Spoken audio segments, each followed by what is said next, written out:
question is, how important is blogging for SEO? I'll produce you 5 blogs a month. Really? Did I write that? Yeah. Sorry, that's an old school concept. But don't just write content for the sake of writing content. People are writing too much content. You need to make sure you've got the most relevant internal links. Like you said, it's a very old school SEO agency type myth just to get paid. I think that he's going to come back and say, you need more links. So here's one of the questions that we've been asked, and it's quite an important one, we feel. So how important is it to keep up the blogging for SEO? Now, this is quite an old concept of way back in the day. You used to just knock out blogs. You'd always speak to business owners and you say, oh, how many blogs you doing? And often even SEO agencies, and these days are still, oh, we'll produce you 5 blogs a month. Sorry, that's an old school concept. So what we prefer to do is look at the site as in its whole and the niche in its whole, and kind of work out, a contextual map, and what are you ticking all of the boxes within that map? If you're not, guess what? You've got some work to do.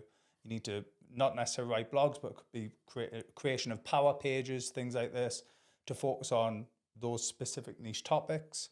And then obviously expanding that, and then you'll get to a point where it becomes just editing, improving, always progressively optimizing. Not sure if you've got... Yeah, I mean, on that, where people are asking, how many blogs do I need to do a day? How many blogs do I need to do a week? That's not the way it works. That's a very, like you said, it's a very old school SEO agency type myth just to get paid. Oh, I'm going to do 1 blog and 1 backlink a week. You might already have enough backlinks. You might already have enough blogs. It might be about, if anything, it could be about actually pruning some of the blogs that you do have. Which is something that we do a lot of. Yeah, I mean, I proactively go out looking for sites that have done 3,000 pages on the site. And I'm like, all your competition have got 250 pages. Why have you got 3,000? Oh, I got told I need to do 2 blogs every day. And I've got 2 full-time writers. And I'm just like, you're just blogging for the sake of blogging. And actually, there's a big concept that's called the cost of information retrieval. And just actually writing content for writing its sake that doesn't get traffic, that doesn't get impressions and clicks that's coming through, that's feeding the knowledge vault of Google, actually is harming your site. And that's what people need to understand. I'm absolutely obsessed with making certain that you cover the topic in its entirety, that you do a proper topical map. But don't just write content for the sake of writing content. It has to be getting some sort of clicks or impressions, and then it needs to be making certain it's feeding information. You're covering those entities and covering that topic, that you're becoming to be seen to be an expert. I'm not saying that every single blog needs traffic, because some might just get impressions, and some might be there for social media with like lots of images or case studies, or you might have won some awards and stuff like that. So some might be trust signals. But generally speaking, people are writing too much content, and especially now with AI, it's made it so much easier. Now what people need to do is, it's not the quantity, it's quality over quantity. And they need to sit down, do a proper topical map, understand that actually, instead of writing 2 new articles for the next 2 days, going back in and optimizing 2 old articles that might have once had traffic, that's not been updated for a while, that might still be an evergreen article that's important. Go and improve those articles. Go into Google Search Console, see what questions might be showing up that you might be missing, searching for it and seeing what your competition have. And they might have certain questions or entities or hypernyms or synonyms and stuff like that that need to go on that page. The more you start writing the content, the more you start understanding semantic triples are important. So when you start understanding and improving the content that you write, and you can keep going into, but I can guarantee if you write something and you keep improving, you look, even myself, I go and look back and I look at something I wrote 6 months ago and 12 months ago and I go, did I write that?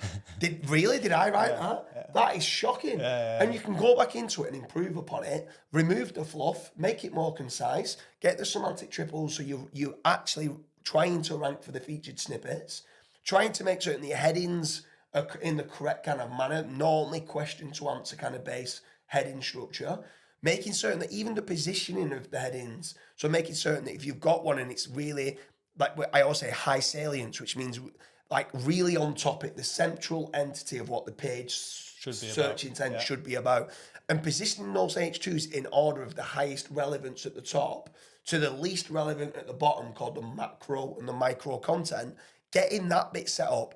I've seen insane results by moving exactly the same content, but moving a heading Jiggling it. further up and then or moving one further down that should be higher up the page in the macro content. And it's like, what? Same content, but it's so like Surf SEO, it still score exactly the same. It's exactly the same content, but the positioning of the content can also matter as well. I think one of the concepts you mentioned there as well, just for people obviously tuning in and might not understand. So cost of retrieval, what we're talking about here is it's the cost to the search engine to retrieve that content.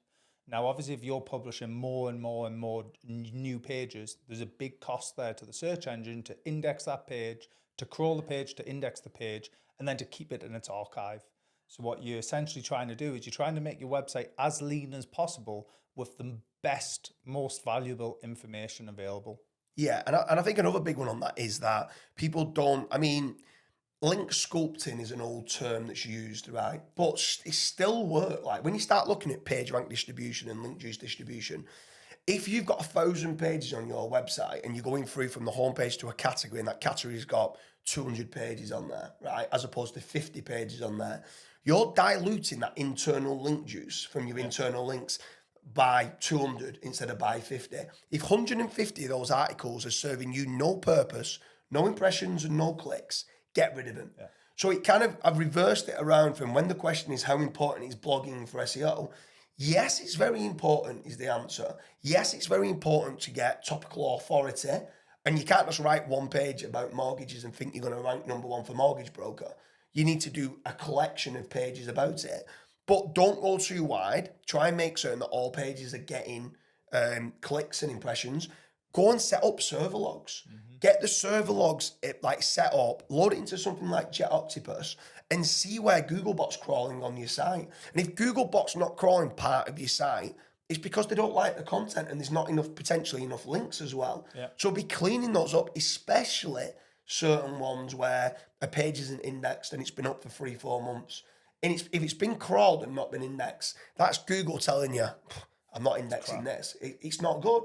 So blogging is important, but just blogging for the sake of blogging needs to be stopped and needs to be stopped now because you're wasting money and you're wasting Google's resources. I would say another thing that James just hit on there as well is very important. If you load up in Screaming Frog Analyzer or Jet Octopus and you see a certain page is being visited a lot more than the rest of them, that page is a very important page that you need to make sure you've got the most relevant internal links on. Yeah. Because it's going to get picked up a lot quicker and then it should increase the crawl rate of the other pages that you're internally linking to. The amount of times we've looked into server logs and a page gets visited once, maybe every 3 months, and then you see this page has been visited every other day for the last 2 months and it's got no internal links. Yeah. And you're like, wow, big opportunity here. Let's tweak this, see where it can integrate into the other pages of the site, what's related.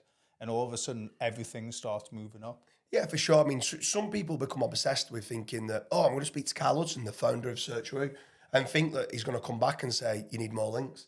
But actually, you need to get all your ducks lined up before before the links are even going to give you the power that it deserves through to your site. And like you just touched upon there with internal links, if you're getting some decent quality links and technically your site is built out well, and then you add those internal links, you're leveraging the power from your links. And it's not just about the links. No. It's about getting everything set up from technical, good quality content, topical authority, internal links, and then the icing on the cake is the backlinks that come in to kind of run up on it. You wouldn't believe the amount of times I've actually had even customers or searcher who come in and say, oh, these links aren't working. And then I'd spend 20 minutes just quickly go through the website and say, why not let's try and fix this area? And sometimes some can actually be the site's been hacked. Yeah. And they're unaware. Yeah. I'm like, why don't we fix this? And all of a sudden, bam. Yeah. And it's like, so the links do work. It's just your technical wasn't quite there. There's a huge, it's like a huge organic aspect. It's not just link building. That's one area. And it's, to be fair, I would say it's an important area now with the age of AI. However, technical is still probably fundamental. Yeah, for sure. I think all pillars of SEO are important. So technical, content, topical authority, internal links, backlinks. Get all of them right. And then try to get traffic diversity as well and stuff like that. But blogging for the sake of blogging is such an old school method. Try to make certain that, if anything, you're doing less but higher quality. That's trying to get that social media engagement, trying to get the traffic diversity coming into those blogs. Try to get a couple of links through to each article. internal linking through to the most relevant pages. And then from there, then your whole site will start to lift up. If you have been hit with anything like helpful content update, normally, and don't, this is not like a one size fits all, but normally you've gone too wide and too off topic. If anything, you need to bring it back into what your core focus of what your site is and try to streamline it and actually do less content, but higher quality. And what's really important with that as well is don't expect it to then be like you start doing that today, next week it's going to show improvements. It'll probably be the next core algorithm update. That's what a lot of people get wrong. You have to wait to the next core algorithm update because it's almost classified the website. Yeah, so obviously we hope we've answered the question of how important is blogging for SEO. To kind of streamline it, yes, it's very important. Yes, you need topical authority. Don't go too wide. Go quality over quantity. And if you've got any questions or anything, leave it in the comment section. And anything specifically to do with blogging for SEO, we'll come back to you and answer.